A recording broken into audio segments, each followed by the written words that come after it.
અને બીજી બાજુ શહેરી વિસ્તારમાં જ્યાં પાણીનો નિકાલ નથી થઈ રહ્યો અથવા તો પાણીના નિકાલની યોગ્ય વ્યવસ્થા નથી અથવા તો ભારે વરસાદના કારણે જ્યાં ધસમસતો પાણીનો પ્રવાહ ગામની વચ્ચેથી નીકળી રહ્યો છે ત્યાં લોકોને થોડી હેરાનગતિ થઈ રહી છે અને આવું જ કંઈક જામખંભાળિયામાં પણ થઈ રહ્યું છે।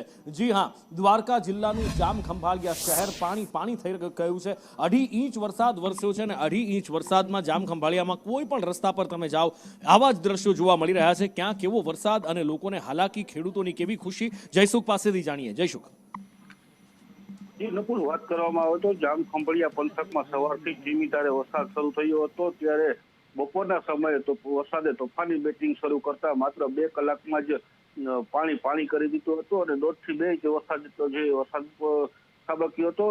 ત્યારે વાત જામખંભાળિયા, ધરમપુર, રામનગર, શક્તિનગર, હર્ષદપુર, સલાયા સહિતના વિસ્તારોમાં ધોધમાર વરસાદ વરસતા જાહેર માર્ગો ઉપર વરસાદી પાણી ફરી વળ્યા હતા। જામખંભાળિયામાં રામનાથ સોસાયટીના મુખ્ય માર્ગ પર વરસાદી પાણી ભરાતા લોકોને હાલાકી ભોગવવાનો વારો આવ્યો હતો। ત્યારે સામાન્ય વરસાદમાં પાણી ભરાતા પાલિકાની પ્રી મોન્સૂનની કામગીરી ઉપર અનેક સવાલો પણ છે ઉઠી રહ્યા છે। ત્યારે સલાયાની વાત કરીએ તો સલાયા શહેરમાં પણ મુશળધાર વરસાદ વરસતા બસ સ્ટેન્ડ રોડ, મસ્જિદ ચોક તેમજ નીચાણવાળા વિસ્તારોમાં પણ વરસાદી પાણી ભરાયા હતા।